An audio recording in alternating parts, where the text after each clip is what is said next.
Hello everyone, welcome to the Informal and Formal Partnerships workshop. I think that the theme has evolved quite a lot. So what's important, there are a few things I wanted to say before starting out. I think we have the perfect number of people to have a good discussion, so thank you for that. And I would like to encourage all our online followers that if they have any questions, please don't forget to post it in the chat, and we have Olga here who will ask it in your place. The way we designed this workshop is just to have very short pitches about a topic that's of interest, and then have a follow-up discussion. The way it's exactly is going to be, so we will begin with two that focuses on really how municipalities see temporary use and these small initiatives, and then turn the page around and see it from a perspective of a small initiative, also a bit put in a larger perspective of how these initiatives, the wishes and the needs of these initiatives might vary depending on the policy environment they are in.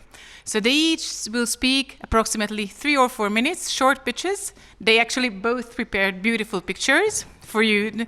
And then after that, we will have an open discussion for about 40 minutes. And then we'll have 2 more speakers, a bit going to the direction of heritage politics.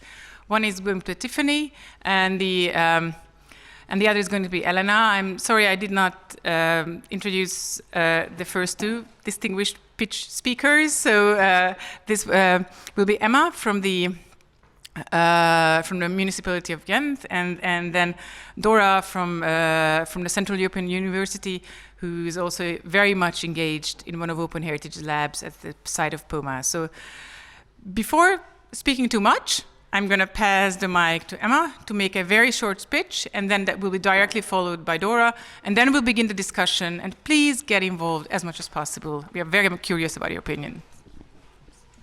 Thank you. Thank you. So, very, very short, I'll try. This is a picture of the very first temporary use project that we had in Ghent, started in 2003. And what you see is this, this vegetable gardens, of course, on a pink concrete floor. That was the only thing that rested when we demolished an old factory, and waiting. So after the demolition, waiting for new housing projects into a very dense neighborhood. There was a huge gap of land waiting there, doing nothing, waiting for this administrative procedure and process of urban renewal project. And the professional partners that were working already into that area, they said, what if we could give the place to the citizens? So actually that is what they did. They knocked to every door and asked the inhabitants of the neighborhood, what do you want to do? And it's a very poor neighborhood. There are a lot of migrants living there, and they wanted to have this garden. They wanted to plant vegetables and flowers and so on. And so that's what we did with the support of the city, with professional partners. There was a community that was coming together, and they started to plant a vegetable garden. There was a chicken farm. There was a bicycle. There was a football field, and a lot of cultural activities arise on that temporary use plot. So the city, for the first time, because we were having this big city renewal project into that area, into the neighborhood, for the first time we could listen to the citizens, we could communicate with these citizens, and these citizens that came to that temporary use, the Cite, it called, was not the citizens that we usually could reach when we did this formal participation communication projects. So temporary use was a way of talking to citizens about the future of the neighborhood, about the needs of the citizens in that neighborhood. So temporary use for us as a city is a co-creation, a participation instrument in future urban renewal in the future of our city. So this was the start, and then afterwards a lot of new temporary use projects occurred. We supported them by a fund, financial support, but we saw that these empty plots and these empty buildings were also very important to give space to creative people, because in the city of Ghent we have a pressure on space. Space is very, very expensive. So creative people, artists, cultural people, starters, new entrepreneurs, people with new ideas that are very, very important for the dynamic into a city. Temporary use as an instrument is a way of giving them space, free space. A temporary use or an old building that is in a bit a less better state, but when we give it for free, it's an opportunity for creative people to start their ideas, to experiment, to come together, to find a network between different people, between different organizations, to build a network within the community, within the neighborhood. So it's also, for us, it's an instrument of giving space to a very creative dynamic into our city. So these are two very important instruments for the city municipality that we use like that. And just very short to give another example in the way that we work and that we want to use temporary use is we had the library. We had a new modern library in the city, which is called the Krook. The old library, which was 5 floors, a huge space in the city of the center, became empty for renovation for minimum 1 year. So it could have been empty for 1 year, but instead we did a call to citizens and to citizens' initiatives to implement the building, the library for 1 year, and we had 300 citizens and 300 citizens initiative that applied on the call, and together they made a consortium. And what happened was they created, because we did not that much, but they created a living lab for the future of the city, because they could try and experiment all kind of new ideas.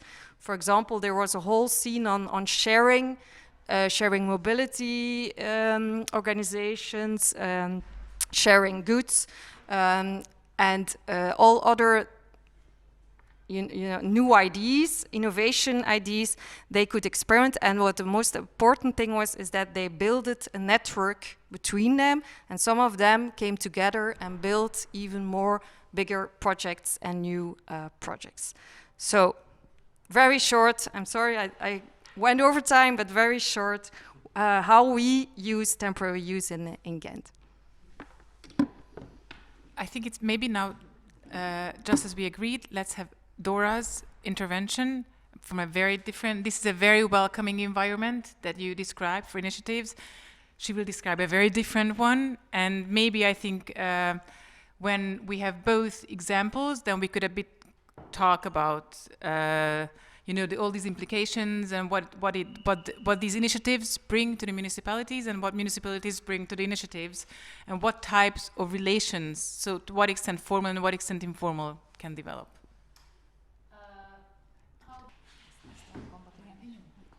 So it works. Okay. So our site is it's called Pomáz site in the even description, but actually Pomáz is the settlement, and the site itself is north from Pomáz, and Pomáz is north from Budapest, like 50. So the capital, like 50 kilometers. It's a small town, and the site itself It's the ruins of a medieval monastic economic complex with a small church and buildings where they used to produce glass. So it's a nice archaeological excavation. This is how we imagine how it looks. So it's a 3D reconstruction. And it's located now on a private bio-goat farm. So it is in private ownership, and it's in a mountainous region in some kind of national park. So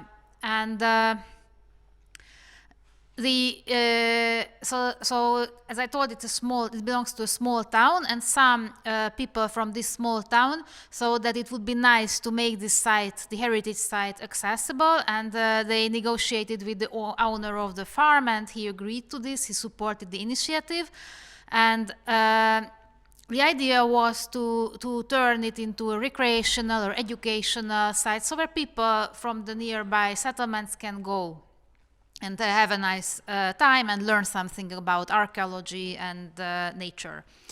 And that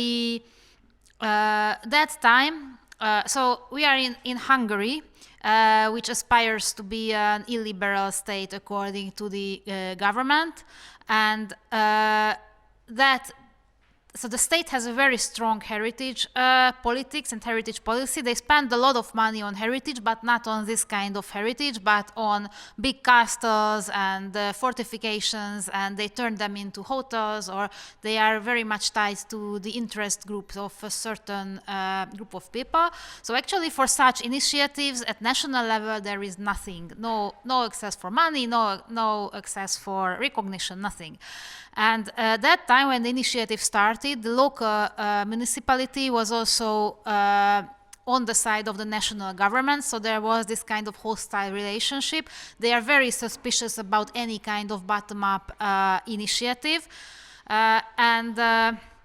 Then during already the OpenHeritage project, there was a change in the there were local elections, and the representatives sent by the local community won the elections, and now we have a very friendly local municipality, and they work with the concept of local heritage very much to create community and to like mobilize the settlement. And actually this is there is an overlap with the group of people who initiated the site management, and they want to have voice, they want to have agency and visibility through heritage, and the voice in what happens at the settlement generally. The problem is that now the local government gets no support from the national level, so they have even problems with having enough money to serve other functions. They cannot support this initiative. And then came in EU with OpenHeritage, because luckily one of those people interested this site works at a university who could be a partner in an EU project, OpenHeritage. So this what gave the site a boost. But this is not a usual case. So such sites in Hungary usually don't have capacity to participate in EU projects.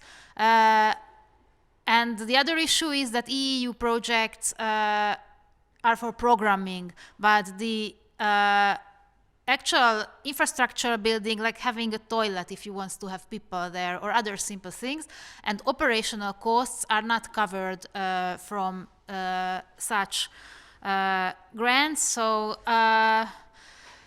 what is left?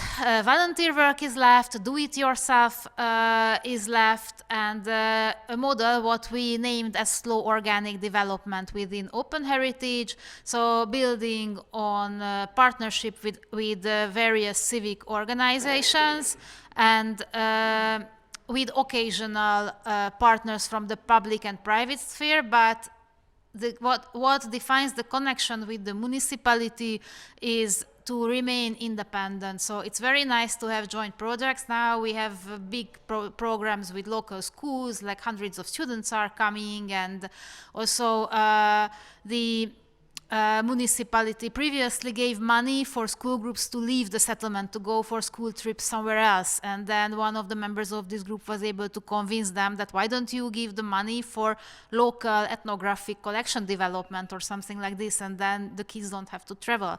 So such kind of things work, but as soon as there is another new election and there is a new local government, this goes to nothing. So yeah, that's the situation in Hungary. Thank you. We always tend to be sad and depressed. Well, yeah. So what we follow now is when I count, we are 1, 2. How many microphones? Maybe 3. 2. Okay. Then I guess it's. I would like to ask you, when you have something to say, please come to the front, or there is another place there where you can come. I can move my stuff, or maybe what we could do is just make sure that we move that. Karim, could you please move that mic to the other's hand? Hi, so I had a set of questions written up, which is back on the paper, but as you see, you have seen 2 very different examples. What I would like to add to what Dóra was saying, so she's striving independence very importantly from a organizational and most importantly from a financial manner, something that, you know, the examples of the initiatives of Ghent definitely don't need to do that because they work in a very supportive environment. I'd like to open up the floor for discussions with the extra difficulty of coming here. And I mean, when I was thinking about this session, we have approximately 30 minutes now. I was thinking about, let's go over together what's the advantage for a municipality to work with an initiative and vice versa, taking into consideration a different context, because it's probably very different in the context that Dóra described and the one that Emma described. They are in the opposite ends, but there are many things in between. And the other question that I would be happy to discuss with you regarding this is how this cooperation is actually, you know, when it's realized, what's the level of formality that it needs to have. So I would just leave the floor open, and I'm very much looking forward to a volunteer, a pioneer who wants to say something. And we organize the logistics. And would like to call out our online participants. We already have a question, so maybe that's... I also have a question. Okay. Olga, you can come here.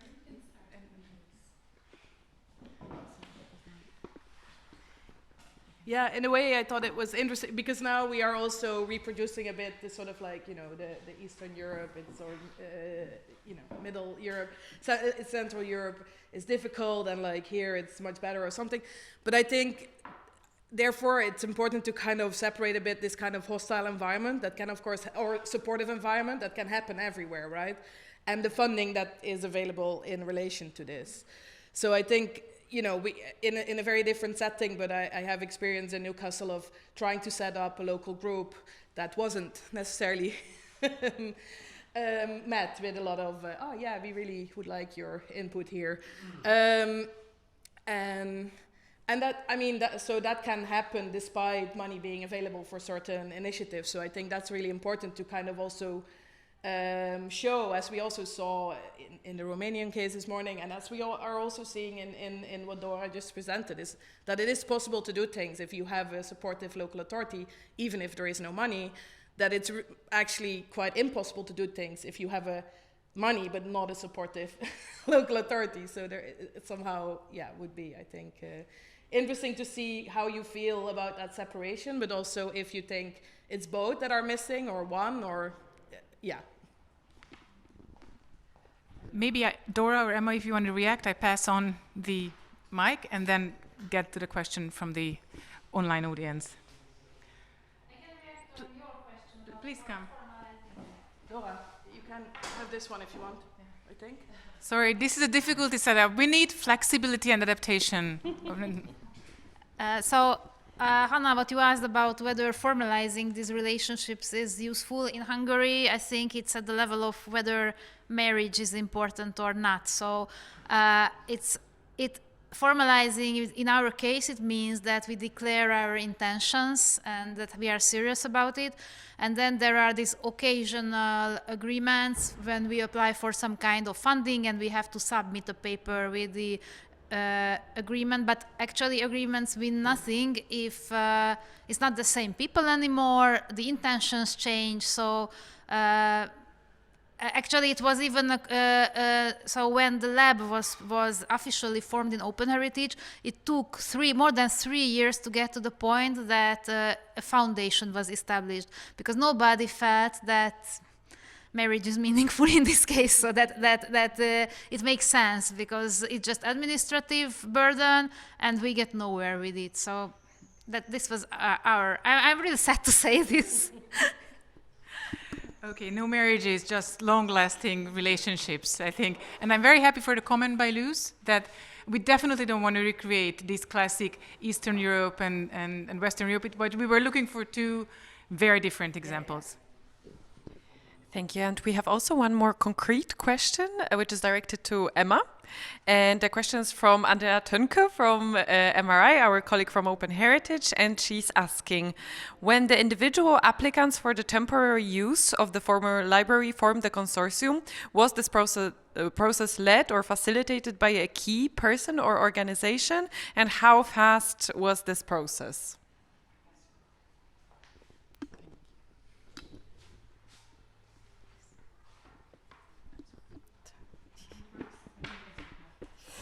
Yeah.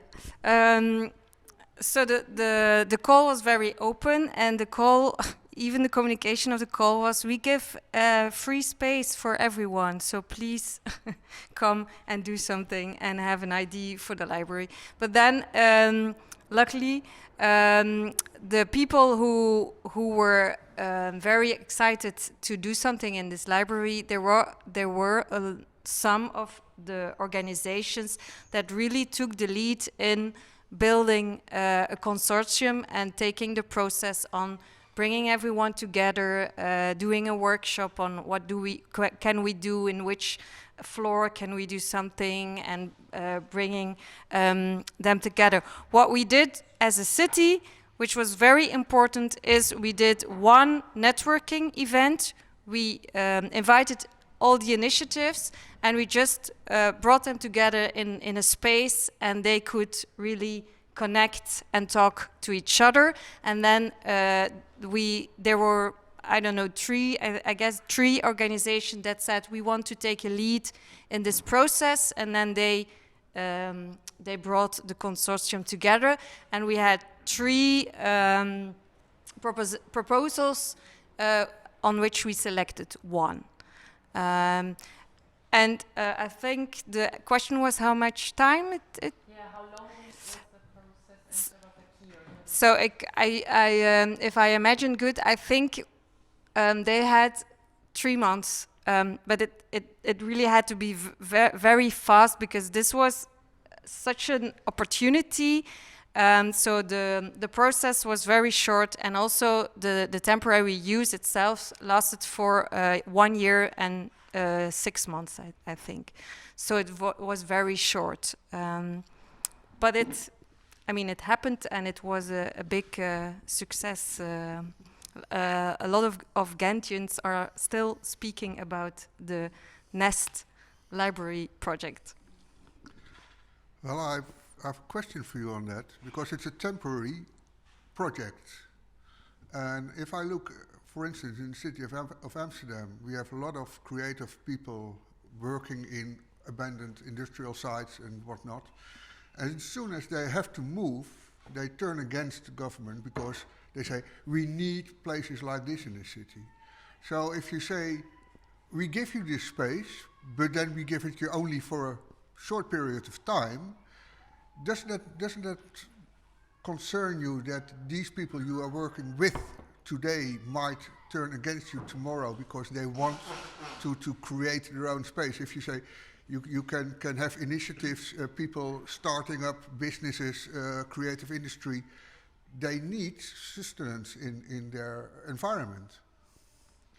But there's a difference between Holland and Belgium. No, but yes, of course, it's a problem. But I mean, it's good. We give them a floor to invest in their ideas. They grow and they want to let it be sustainable.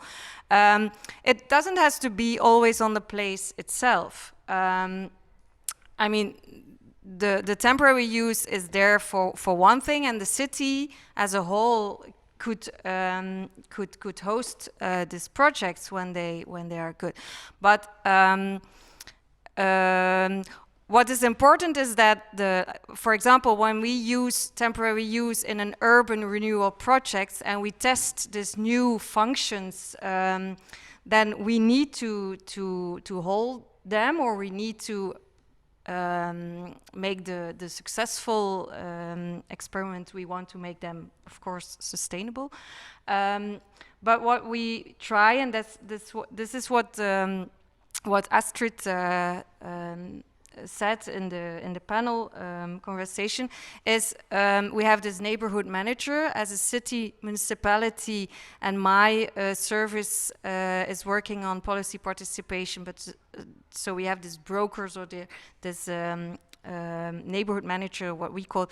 They are working in the neighborhood and they are very close to the citizens, so they always try to find these new solutions, to look for other places, to look for other buildings, to also to lobby in the municipality and search for other solutions.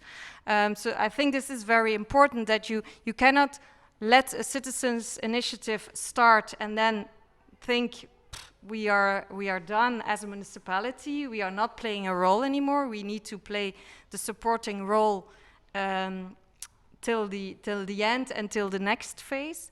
This is very important. On the other hand, now there is a tension between the experimental temporary use project and the long-term urban renewal processes, and it's also not easy for us into the municipality to always to work on that. Yes.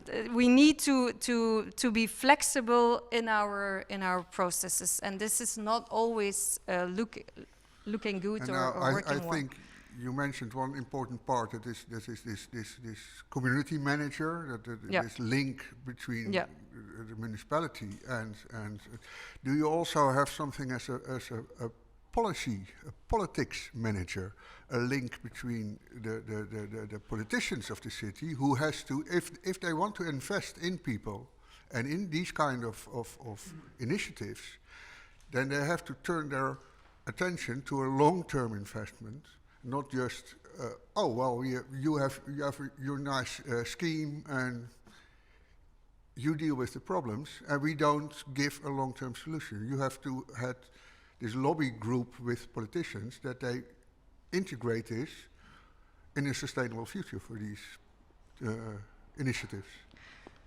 I think that in a city as Ghent, we are a small city, rather big village, as we say it. But what we see is that politicians are also very close to our citizens. I mean, they're often closer to the citizens than the administration, who are working in their office and making plans, to say it very black-white. But I see in Ghent that politicians have very close connections and are trying to support the citizens and the people who are voting. So this is a process all the time. Yeah. I have a question to you. That can it happen here that what happened in Pomáz, in my town, that there is a new leadership of the city and then the policy is just changing, and what is the national policy context for this? So how typical is Ghent, or unique, or how much this is supported at national level?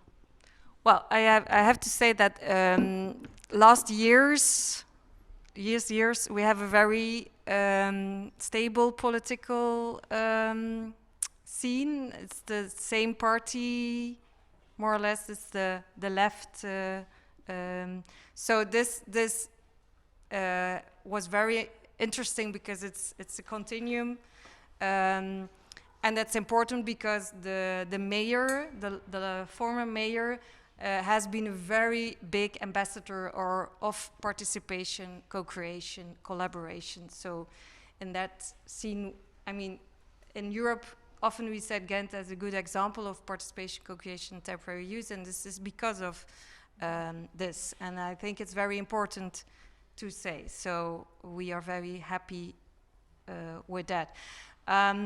The question about the national level is, I don't know, it's different because we are not, in a way, very much dependent of the national level. On the topic of temporary use, we have our own rules or of our own regulations, our own grants, the fund. So we are not very dependent on national level. But I feel that it's in other countries it's different than in Ghent or Flanders. It's a very difficult land also, national, Flemish level, local community. Maybe that's also yeah. A follow-up question then, what gives the stability to the system? What gives? What gives stability to the system? So what makes sure that nobody is coming to Ghent to change it? Now it was just how you call it, electoral was very stable time. We are looking for more difficult times, I think. We all envy you, and it's almost too good for you. There is just one question from Ivan here. I'm gonna pass him the. Okay, maybe you should talk in the name of Antwerp, where it's a totally different leadership. Yeah. So, anyway, my idea is that a city which is really innovative and progressive can use temporary use as a means to dynamize the society. And I have learned this example in Nantes. Nantes started to do some temporary use projects, and then they discovered that there is not enough temporary use. There are more and more groups which would like to have temporary use, and now they have a policy which is going to create more and more temporary places. This is a quite strange idea that if you don't have enough temporary places, you should actively look for them and offer this to the society, because in that way you can dynamize your society, those groups which are under market circumstances not able to establish themselves. So this is I think a very interesting idea, how to can organize your local society to give opportunities to people who do not find otherwise opportunities in a completely market-oriented capitalist society. First Elena, and then Tiffany. I'm trying to get the mic to you. Thank you. Yeah. Can you hear me? Yes. Okay. I wanted to reply to actually kind of the whole discussion, because in Rome, the work of the Luis team started before OpenHeritage, started in 2014 in the ACT district. And we had, up to now, 4 different mayors. Rome, it's, I guess, a bit similar to what you described, at least, I'm not from the municipality, I'm from research, so I cannot, speak about administrative culture if not as an observer. But there is kind of the rule that things changes, which I do not believe is necessarily a bad thing, because it may be in your favor. It also means that when you have a mayor that does not want to support this kind of initiatives, at least you can hope that in 5 years, instead of a no, it will be a yes. So I don't think that's necessarily a bad thing for the sustainability of these kind of projects. Actually, in a system like Rome, for example, where there is high political cleavages between mayors, so it's very divisive.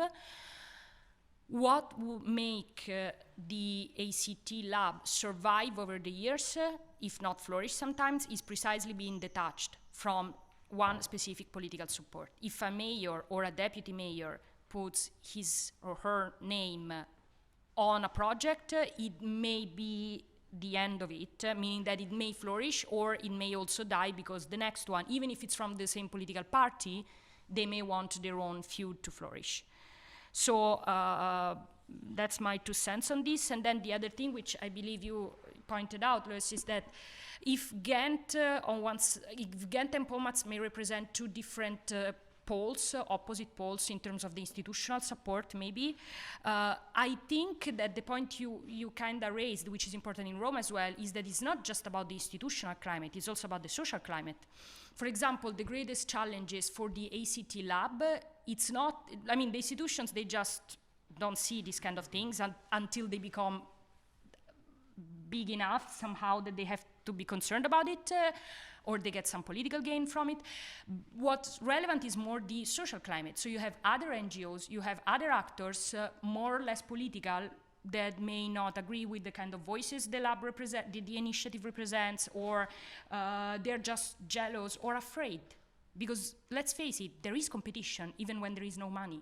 The competition may be in someone's reputation, maybe in someone's taking space into an area which is not. I mean, I've heard discussion, I'm talking about fierce discussion, late at night in rooms like this between NGOs, which is like, the community gardens are mine and you are not going to touch them. So I guess there is not just the institutional climate, but it's also probably, and I'm closing with this, in our own humble the ACT experience, the difference was the role of the university, or the OpenHeritage project, if you want to call it, like a neutral actor which is somehow detached and it's somehow neutral and can help provide the professional skills you were mentioning, community organizing, politics organizing, whatever, professional skills that can enable the activities without taking too much space.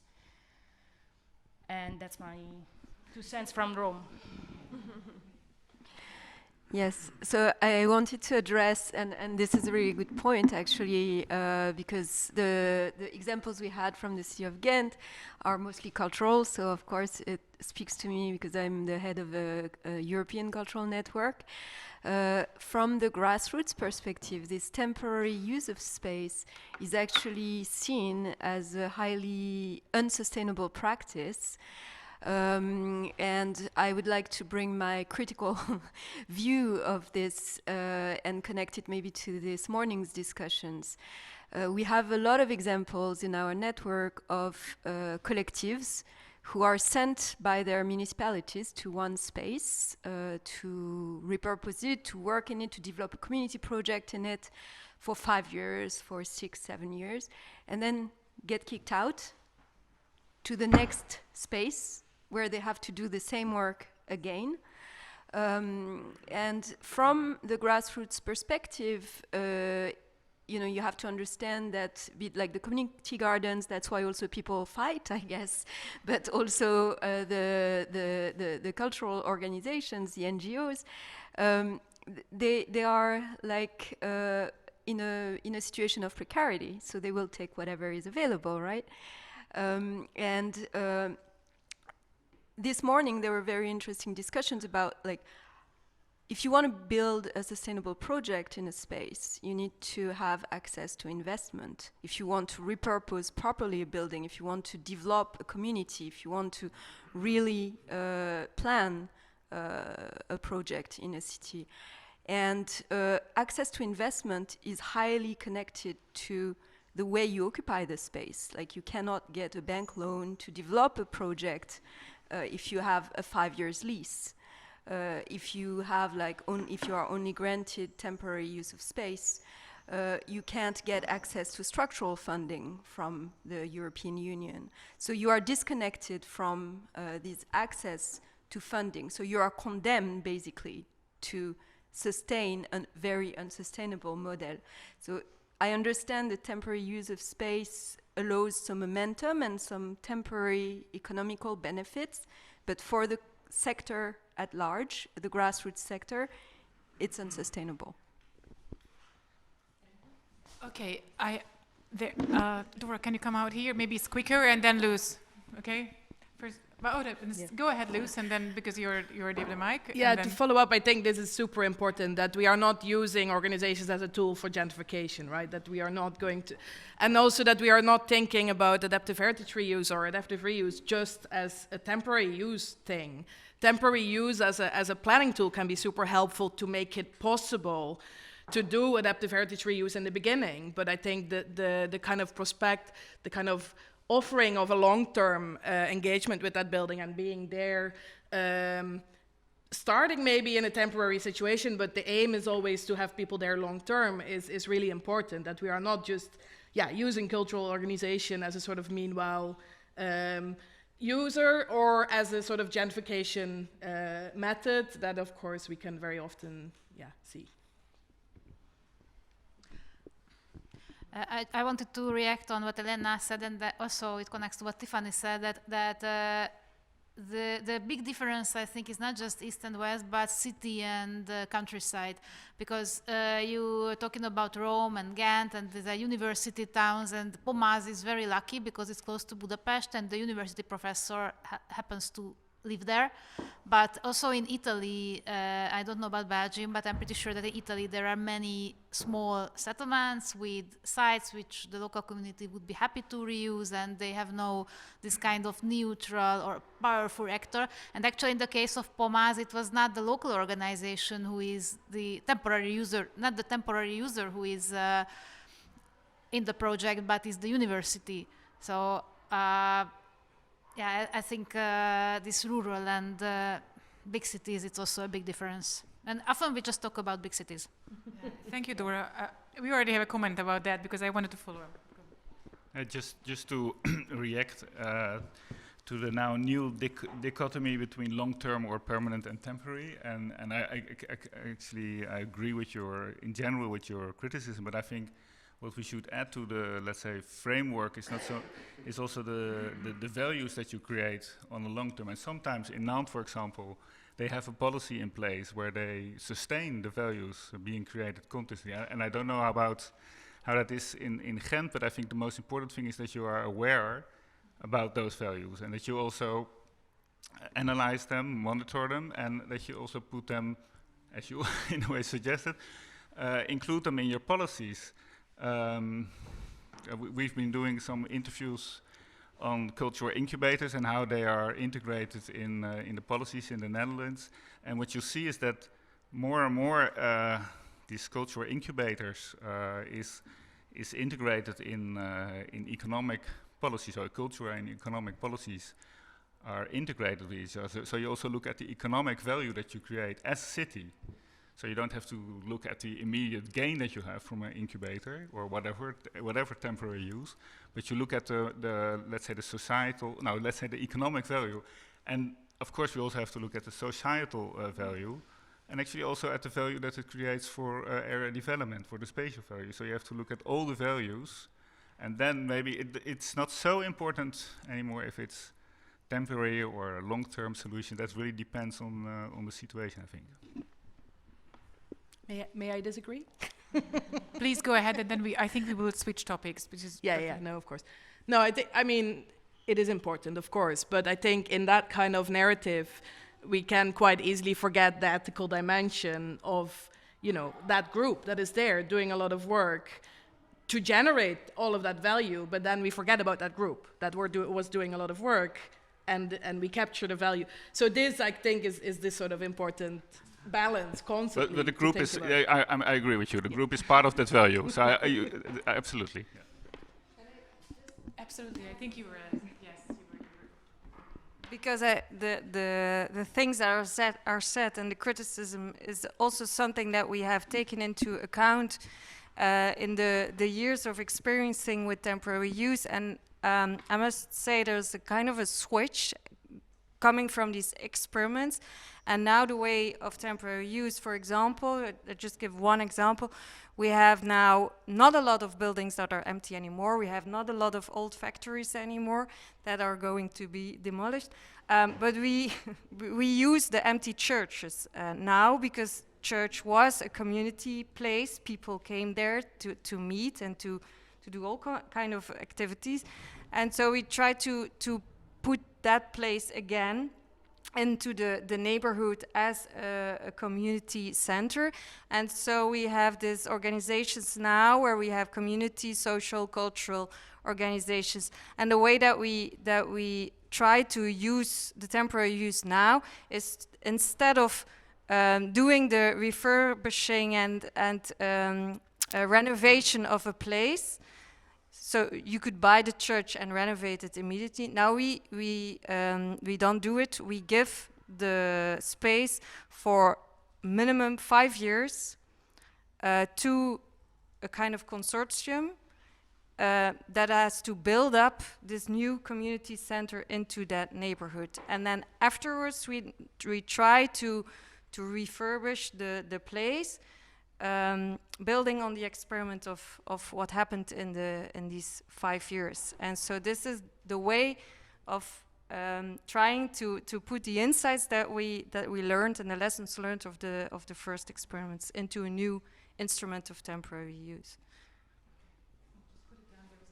Yeah, thank you. I just wanted to follow up and with an opinion, but then a question back to both of you is, I really appreciate this discussion, and I was thinking regarding what is sustainable for the communities or the cultural, the communities having this space temporarily. I guess when we think of what is sustainable, we also think of the status quo on how the current practices for either a community or for the government should be sustained, instead of thinking that perhaps in those patterns maybe is what it should be changed for both the community, for a community, or for the way a system is organized, like how the government is giving the spaces.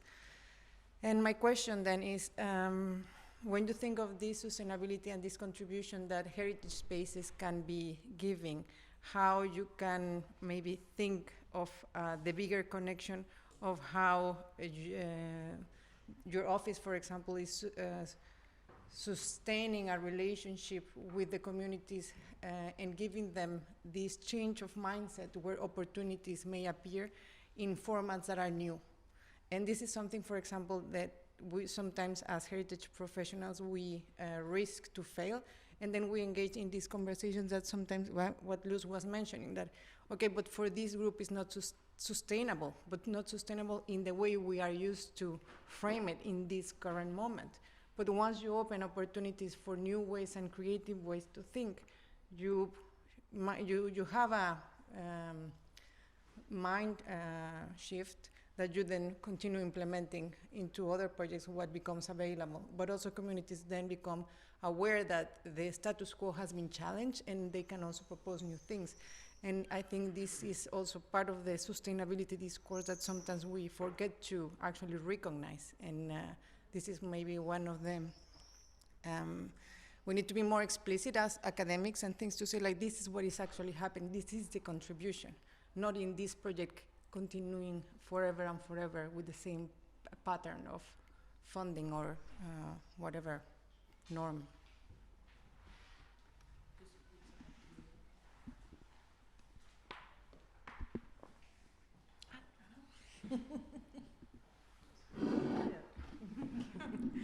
Thank you very much. I think it was super interesting.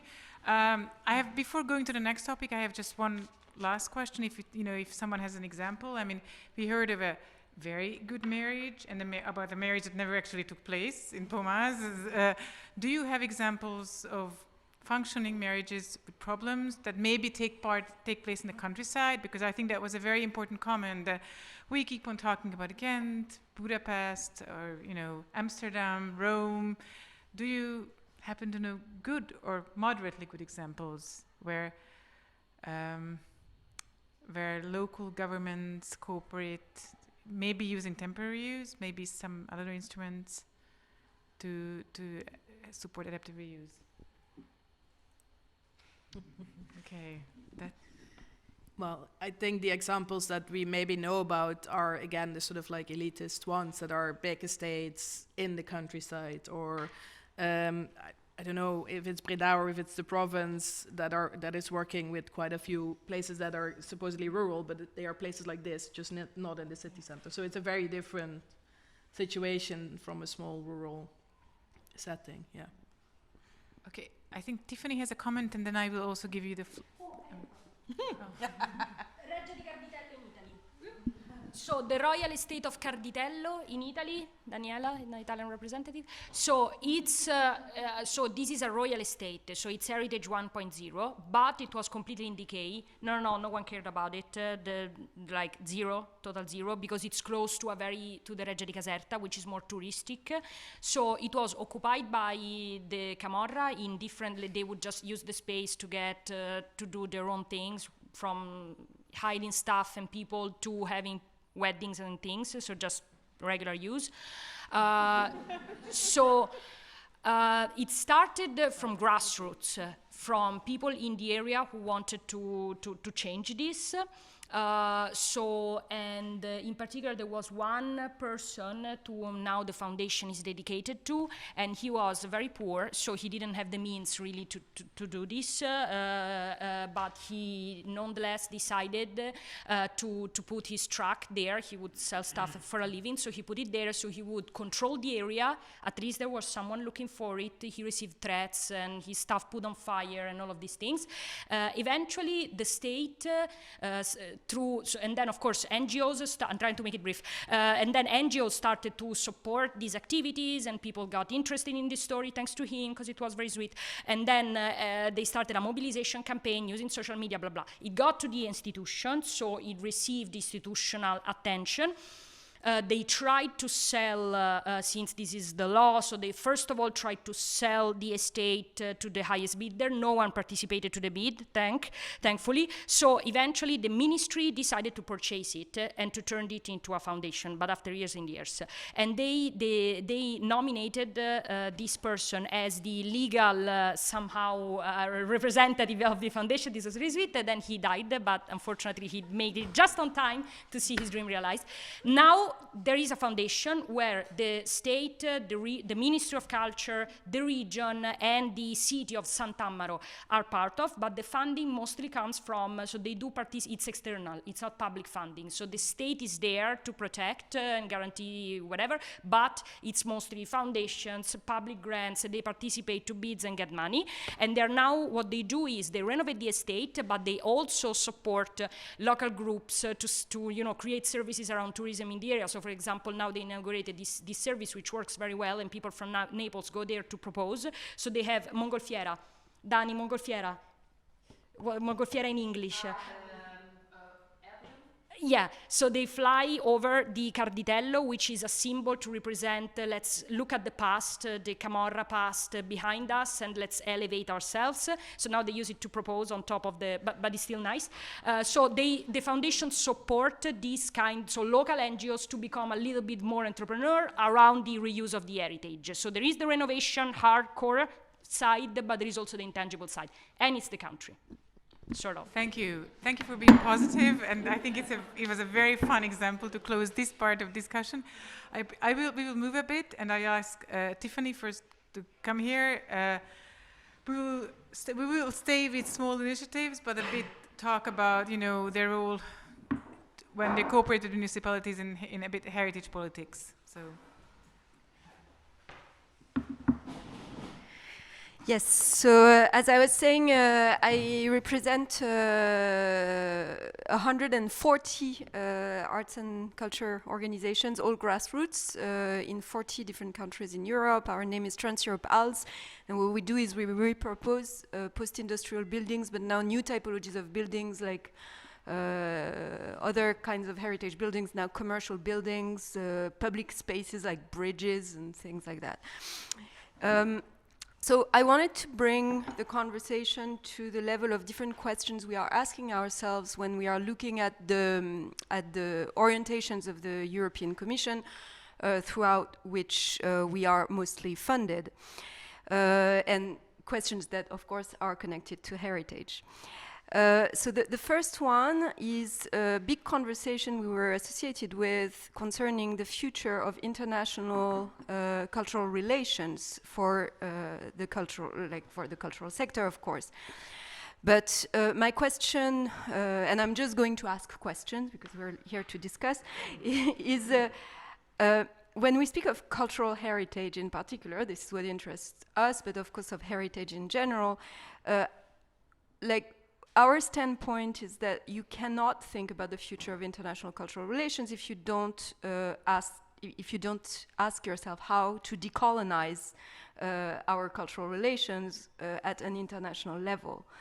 And this is a question I know that is very active in the heritage sector, so this is a question I'm asking you. What is the new story we want to tell? How do we activate the heritage sites?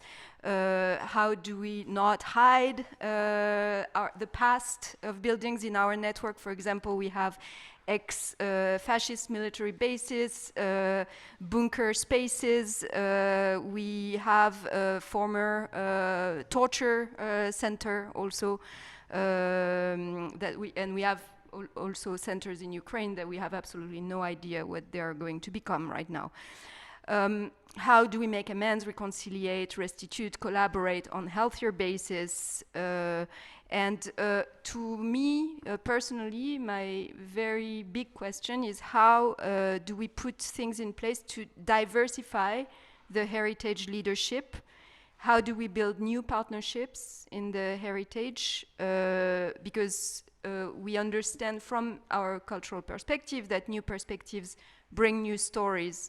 And we know that we are scrutinized by other countries, like, you can think of North America, but you can think also of ex-colonies, like African countries, etc., like where a lot of conversations are going on right now. So how together can we make a strong political move towards promoting the understanding of decolonial practice in the heritage sector among professionals, but also among national governments? The second big question I want to ask is linked a little bit to the conversation we had, is like, we are talking about climate crisis, about the new European Green Deal, and in our sector quite a lot about the new European Bauhaus that you've all heard of. So my big question here is, how do we access to investment, to sustainable sources of investment? How do we invest in the repurposing of buildings, in the adaptation of heritage sites, of sites and buildings that have never been thought or conceived to be climate resilient or sustainable in the first place? How do we find money to adapt to the tons of rules and regulations for the real estate sector that will come up with the new European Green Deal? We have absolutely no choice but to adapt. So right now my question is like, how, if you need to invest 12 million to I don't know, insulate a church or insulate a museum or insulate a factory that's been repurposed for cultural uses, how do you do that? And we are very open to collaborate with the heritage sector to think about those very crucial questions. Thank you.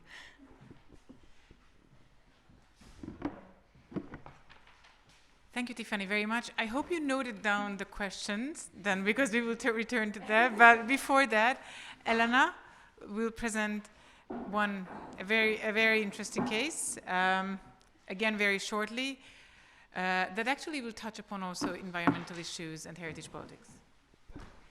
Thank you, Anna. So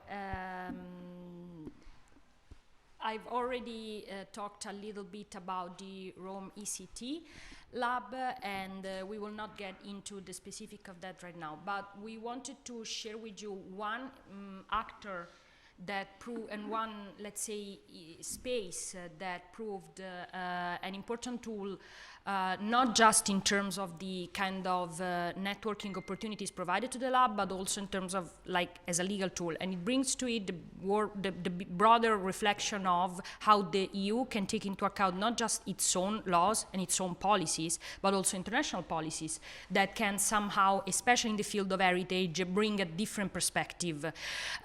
In in our case, and I know this was also, so we wanted to bring the attention on the Faro Convention and the role of Faro heritage communities. I know that the work package 1 has already, so you can find in the deliverables of the Open Heritage Project for the work package 1, the analysis of these kind of policies. We used it also in practice.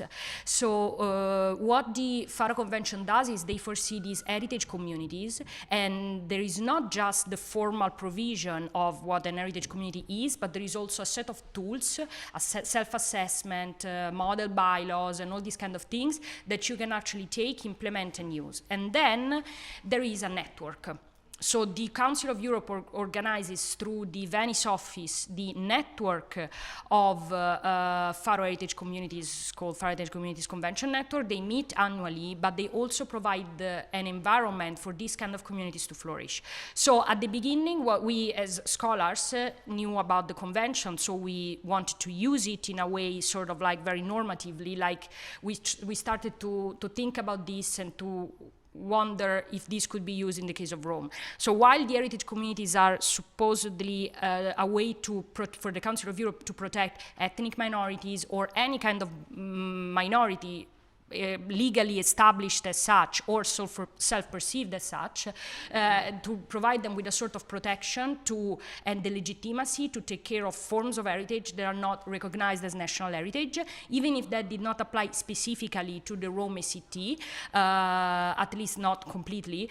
We began to think that maybe this idea of would resonate with what open heritage is, since the European Union, even if there are policies on participatory governance of cultural heritage, really this notion of open heritage is not there yet. So we thought this could be useful. And we initially facilitated this, but we were very formal in it. And then the members of the community started saying, hey, we don't care about all of, yeah, we'll do the self-assessment, give us the sheets, we'll sign them, and we'll put the words and we'll participate to the focus groups. What we're interested in is the network. So we started, so basically not allowing them, but we provided them with the support needed to attend the meetings. And these made the community flourish in a way that it was incredible. So through the connection with other European, and you know that the Council of Europe is broader than the European Union members, through the connection with other networks and also the ability to process what was happening to them, this was really incredibly helpful. Now, on a more research perspective, in our research we compared the way that the heritage community in Rome was working around the public archaeological park of Centocelle as a shared heritage. We compared this with other cases, including the Carditello Royal Estate, including the Naples Urban Commons, Usi Civici, the civic uses experience, and we found that all of them were not just about tangible and intangible heritage, but also about environmental justice.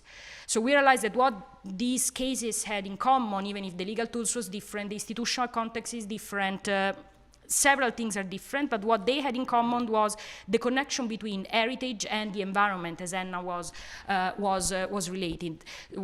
mentioning. So what we would suggest to the European Union as one of the policy recommendations coming from this is to strongly connect the notion of heritage with environmental justice, which is about making sure that when a city plans for its climate transition, as they will now that the European Union decided to do this flagship initiative, they have to connect heritage and the environment. Otherwise, the climate transition would be as unjust as the concept of national heritage based on a majority of people, and not all of them, probably. So oh wow, 5 minutes, so 2 more than expected.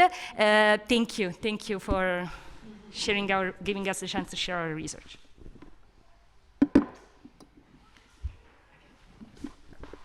Thank you, Elena, for sharing. I think we have 2, actually 3, quite a lot, very heavy questions. I mean, especially Tiffany asked a lot. So, I mean, the themes that I noted down were really, you know, the role of initiatives in decolonizing heritage. I'm quite interested in your opinions, and also if you know cases. And with Elena explaining one case in Rome, and also Tiffany mentioning it, this entire argument got embedded into a much larger and much more complicated argument of that of environmental justice and just transition, and you know, how to make all these heritage buildings also energy efficient in a way. So I think quite broad topics. Maybe the last one is super complicated, but if you have something to share, I'm also very open to that. But I pass the mic to Dóra, or maybe you can come here. The mic is quite far away. Sorry.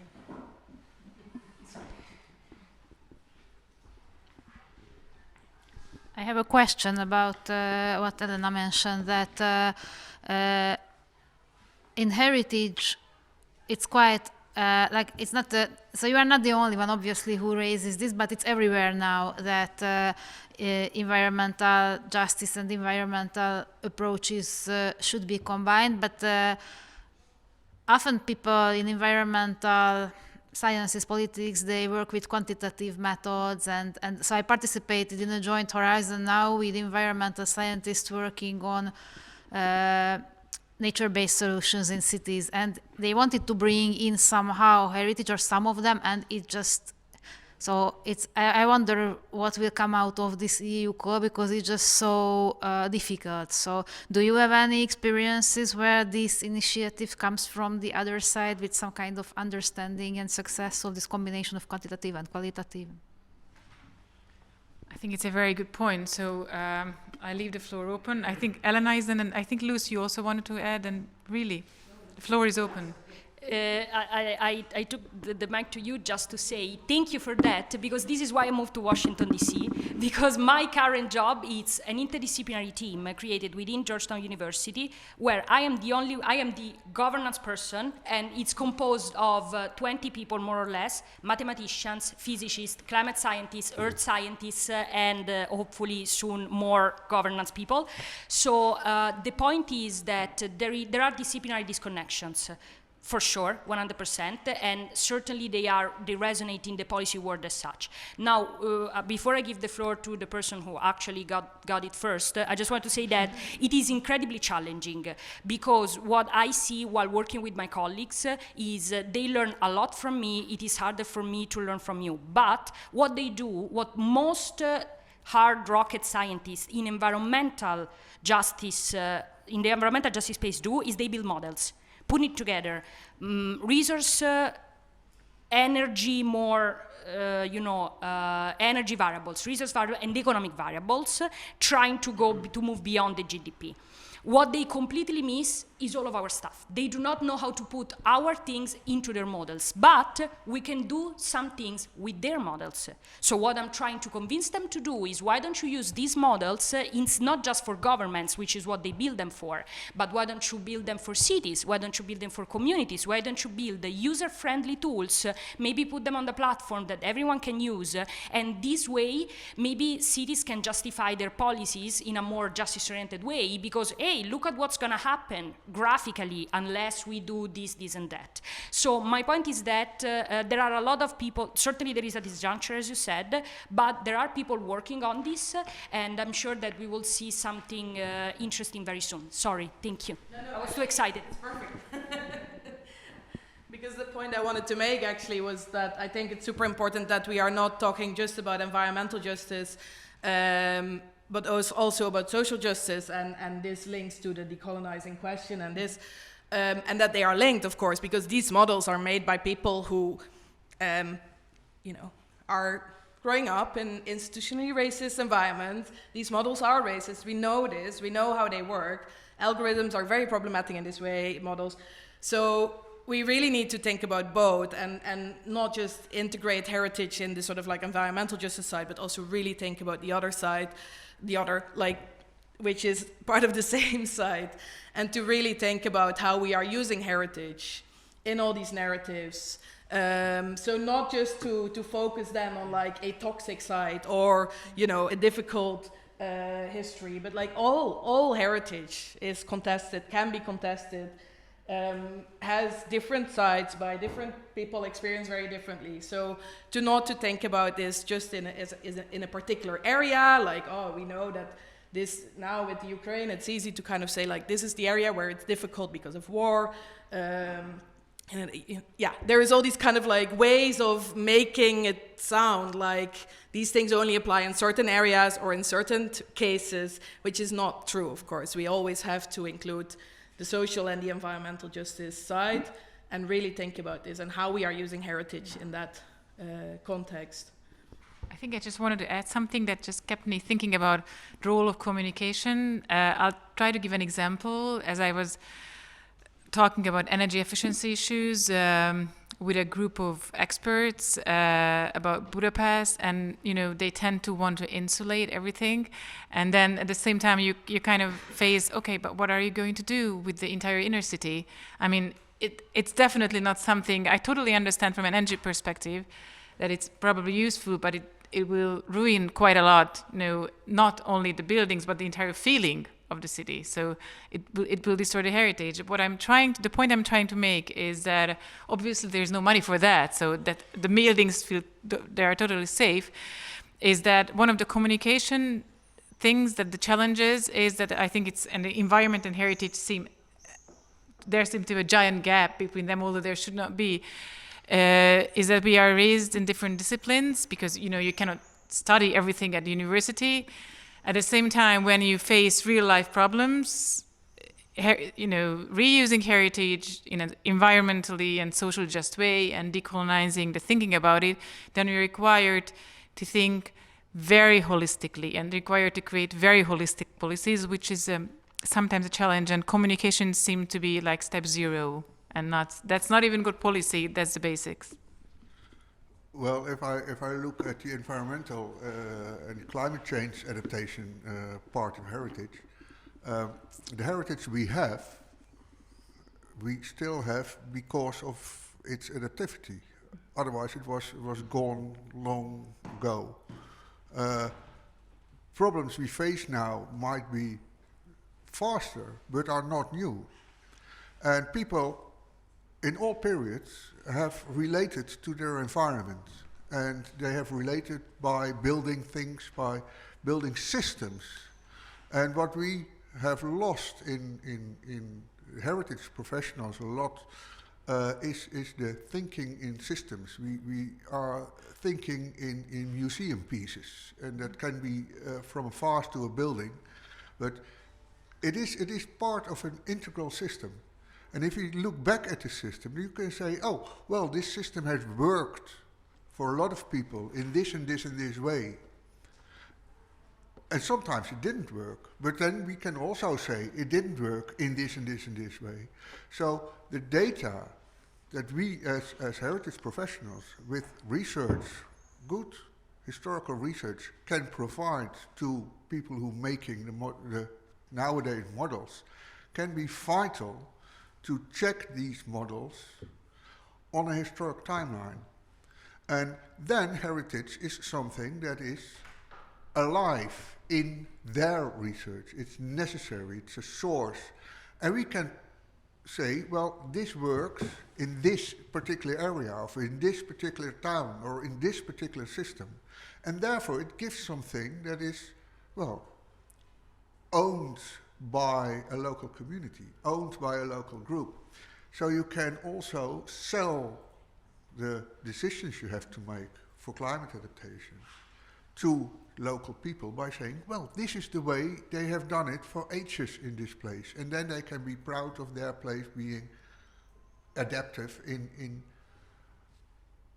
their own right. So heritage is far broader, I think, especially in discussions like this. It can add something by learning from solutions, but also by giving the people who are working.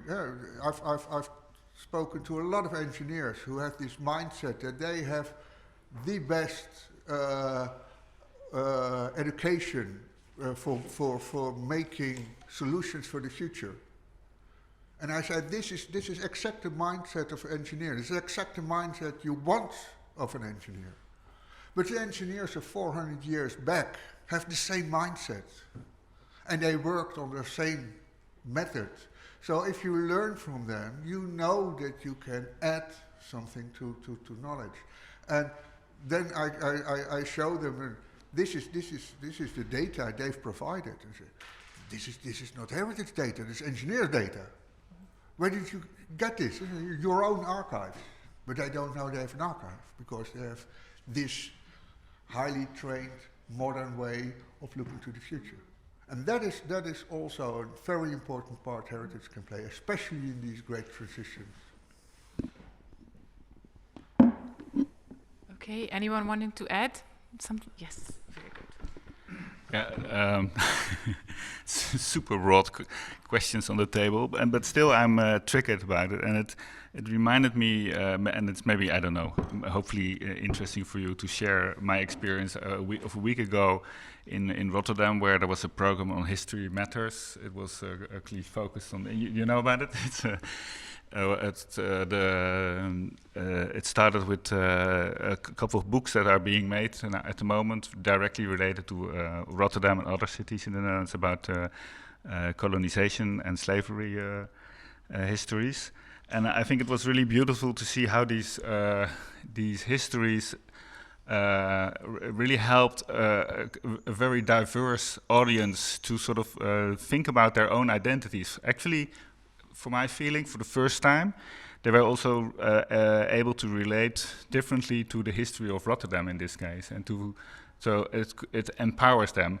On top of that, the program was also focusing on, let's say, alternative perspectives on this history. So also on the emancipation histories that were always part of the colonization and the slavery processes. So I think that brings me to maybe just to sort of think of the word representation in two ways. So it's about a different way of representing other groups, right? So that's really important to open up those histories, but it's also about, and that maybe connects to the other challenge of climate change and environmental issues, that you also have to be able to represent in a different way these abstract models, right? So to offer visual representations, but also to maybe visualize scenarios that we can all, or other people that are not engineers or mathematicians, can actually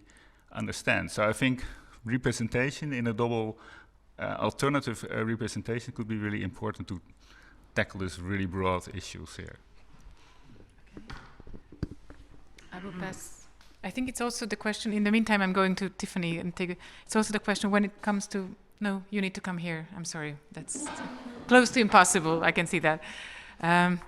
So the question is that when it comes to representation, to what extent you can also simplify, and I think that's one of the interesting arguments you can get into with very sciencey people, because that's for these data to be well represented, it needs to be also a bit simplified, but it's very broad.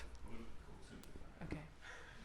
Yeah, I just want to give an example because I spent many years in Canada, but like what the Canadian government has put in place. I know that similar policies have been put in place in Australia, for example. Like both countries have a really long history with indigenous populations, so there was like a really like strong political drive to actually first apologize to the indigenous populations of Canada, and then to create a governance body that is led by indigenous communities in Canada to actually rebuild culture and heritage that had been destroyed or concealed for over 100 years. And it starts with acknowledging the history, of creating new narratives, of rebuilding the museum collections, of thinking the space differently, of nominating leaders in the heritage sector, in the political realm, in the economic realm, in all of these fields where, like right now, there is a lot of homogeneity. So this question of the governance that you pointed out too is, I think, really important. Like, what types of governance do we bring? Either to address the green transition or social justice, decolonization matter. Like, we need to diversify or to find like those kind of in-between spaces where those conversations can happen, because there is a communications issue, definitely. And like in a marriage, if you want things to go well, you need to talk and find a good space for that. Thank you. I think what will remain with us from this workshop is marriage and communication. Very well. I'm passing you the mic. Maybe if I'm Mark. Work at the Municipality of Breda, and we created a new heritage policy instrument 2020, a few years ago. And what we noticed is that we had a team, all white, Dutch, highly educated, and we ask ourselves, what is the heritage of Breda, and can we define it with our team? We have blind spots. We certainly do. We all do. And we made a policy instrument where we said we are curious to the other stories. We want to see things in a multi-perspective. We subsidize organizations who research from another perspective, and we all try. We try to get another glimpse of what our heritage could be. And as long as we're only using our own mindset of what's heritage in Breda, I think we will never get where you want to be. So it's, I think, a really long way, but it's about being open for other sounds, other perspectives.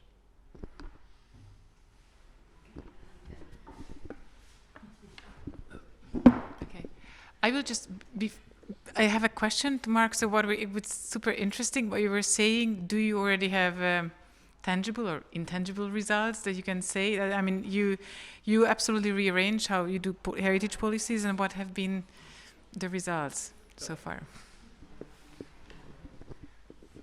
Well, we have a foundation who's working on the celebration. They use the word celebration of the ending of the slavery in the Netherlands, and then especially in Breda. And the first year I was talking with them, there was a lot of anger, and they were only saying, our education is not right. You should educate from a perspective of the slave made, not from the people gaining money from slavery. And talking to them and with them and listening, and in one point they started listening the other way around. We argued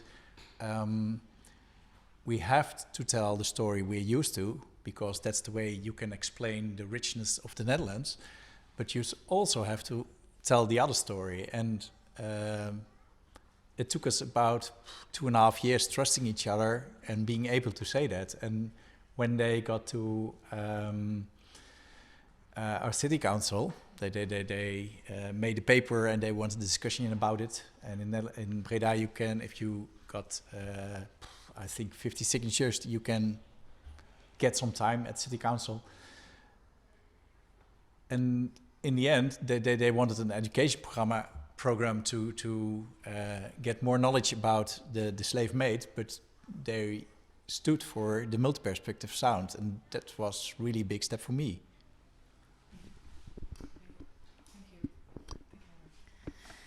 Yeah, I mean, you know, that I think we see a lot that this is happening, right? A lot, but like in various places, that there is additions to the program, and maybe a little bit of what we then call counter story. So kind of say like, this is still the main narrative, but we also show that there is another side to this. But I really think we have to change our language. I really think we have to think about all the things we now call heritage, which are totally a tool of white nationalist policies to celebrate nationalist ideas and exclude. Therefore, this is the whole point, right? We are saying this is our heritage, and therefore it's not yours, and it's not you don't belong in it. So we really have to rethink our language around heritage, and also think about heritage as that tool, the master's tool. You know, like it's a tool, and if we want to reclaim the tool, we really have to change the language around it. So what I propose in a way is to think about, for example, if you think about heritage, not to say how do we protect it or why do we protect it, but what do we care for by caring for this heritage? Who do we care for by caring for this heritage? And really to think about what that heritage does, and really to think about who is affected by it. And then, you know, like it's really good to kind of already open up spaces for other people, let's say, that's of course how they are positioned, the other. But to also really think about who is doing the allowing, who is allowed in, who is doing the tolerating, who is being tolerated. So all that language is super important, I think, to really think constantly about the way we think about heritage, the way we talk about it, and the way we do it, and what it does in society constantly. And I think, to add one thing, adaptive heritage reuse is actually quite dangerous in this, because I think it detracts from the identity element of heritage to kind of just move towards, we need an intervention, we need a space for someone, so we can kind of erase or pave over a lot of this. So we have to also be critical, I think, on that side. I think it's such a very good point, because it adds another layer. So we heard so much about the very important social and urban development and functions that adaptive heritage use and temporary use provides, but then we do need to be conscious of a counter process. I will give the word in a moment to Tiffany, but I want to make one important correction that will be so Eastern European that we started with this division. I think when we talk about the other or the heritage of the other, we should not always talk about white men. I think we do have a sizable Roma minority, and that in that case, what you propose, it's totally. That's really in place. But at the same time, what I was trying to say, we have a lot of white men who might be of Slovakian descent or of Serbian descent, or so what I would like to suggest that there is a large chunks of Europe where, due to historical, processes, the minority question might not only be a racial or a color question, but ethnic, and it's not. So when we have this discourse to be inclusive, also again Eastern Europe, it's very important not to have. Otherwise, it's also very important not to have white men as enemies, I think. But it's at the same time, you can be a white man in many European countries and still be a minority. Or your heritage could be from the national narrative regarded as minority. This is just... Of course, identities work in intersectional ways. And you and can't always see from the outside. Yeah, and it's contextual in the sense. Sorry, maybe you come here, Tiffany, and also Dóra, and then we need to close, unfortunately, the workshop. Yeah, no, I just wanted to share a tool that we have used in our network. So we launched a working group that is called the Cultural Transformation Movement, which is a movement to transform the cultural leadership from the inside. And so we used a curatorial term actually to implement this in our network. So we banned completely the word outreach from our vocabulary. We don't outreach. We don't reach out to people, and we replaced it by the concept of in-reach, which we find is much more adapted, so you can read about it. I'm happy to share information about that.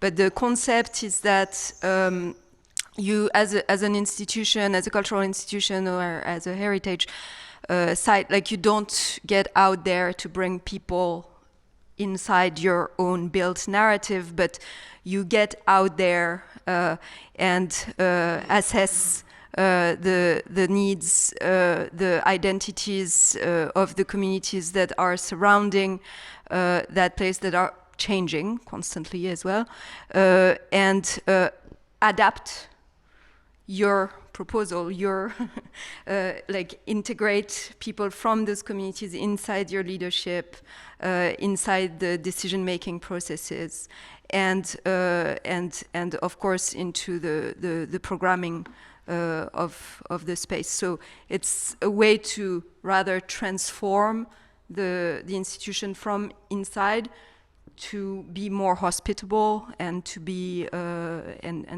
a place for the communities and by the communities, and not a place where you want to forcefully take the communities in to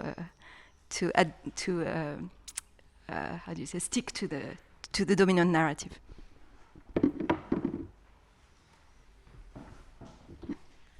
I was just thinking about one of our observatory cases in OpenHeritage, the Alba Iulia Citadel, which is in Romania, and is that part of Romania, which historically belonged to the Hungarian kingdom for a long time. And there is this, so now ethnically there is a very little Hungarian minority there, but it's a really important heritage site. And there is a lot of EU money spent on heritage reuse and renovation, but the narrative is still so problematic that it's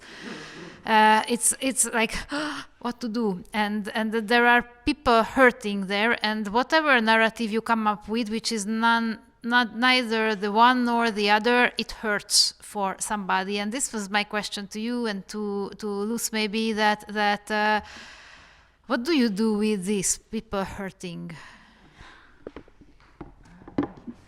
I have a microphone here. Yeah, please, 2 brief answers and then we close. I can respond.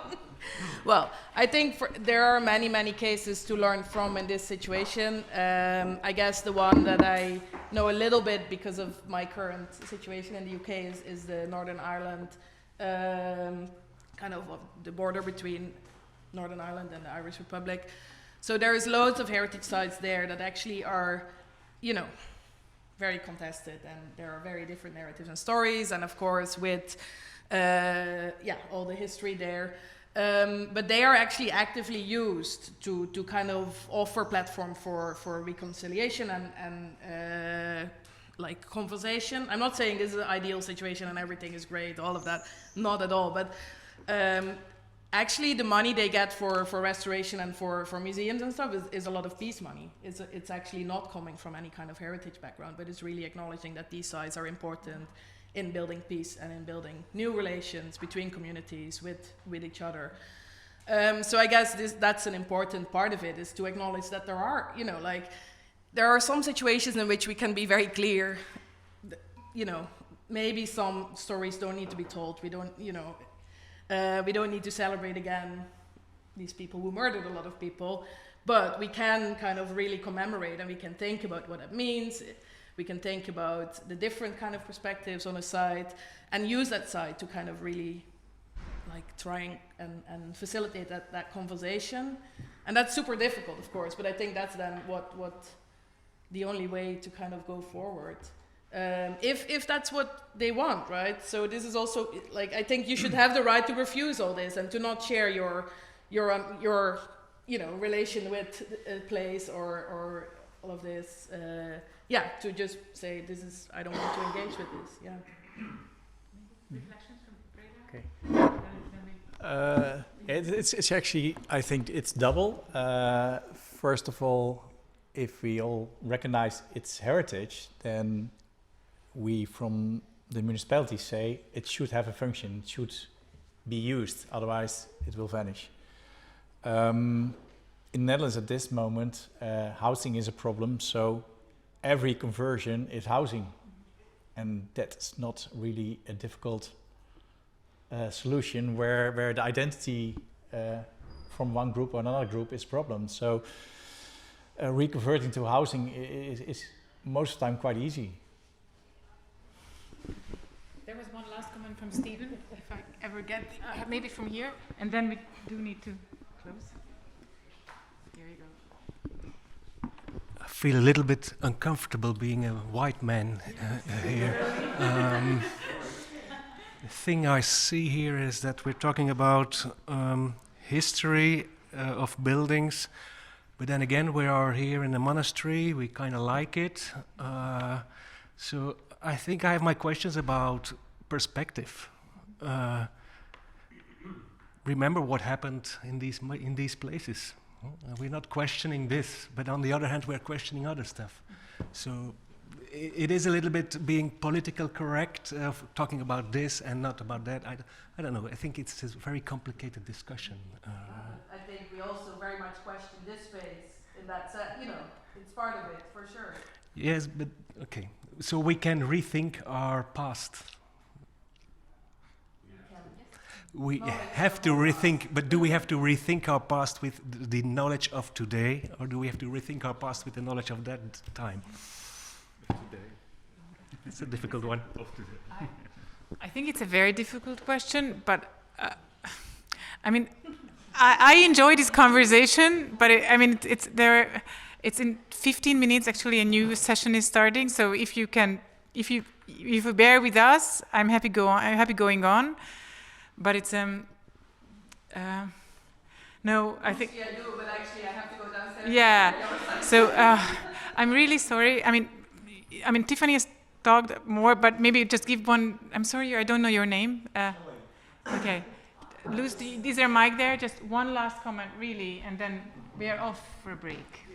No, I just wanted to sort of make the interjection also from the point of sort of memory studies, that there's quite a lot of different theories also on how to teach memory. And I think that recently, I think it's also an EU project of Anna Sento-Bol and Hans Lauge Hans and some other people, I forget what their names are, but they talk about the concept of agonistic memory, which focuses also especially on the complexities of the past.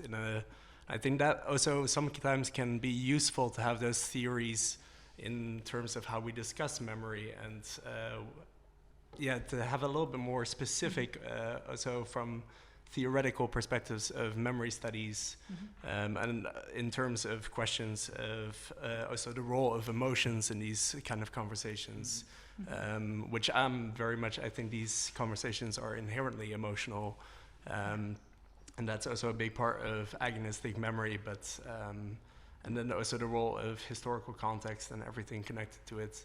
But I would certainly recommend the work of Anna Sento-Bol of sort of different streams of memory studies, which might be useful for these conversations. Thank you so much. Continue the conversation, please, in the break. Thank you so much. It was lovely. And we actually never got to discuss how civic initiatives can help this process. So that's for your next conference. Okay? So you have 15-minute break now, and then please join the other session. Met de kennis van vandaag bekijken.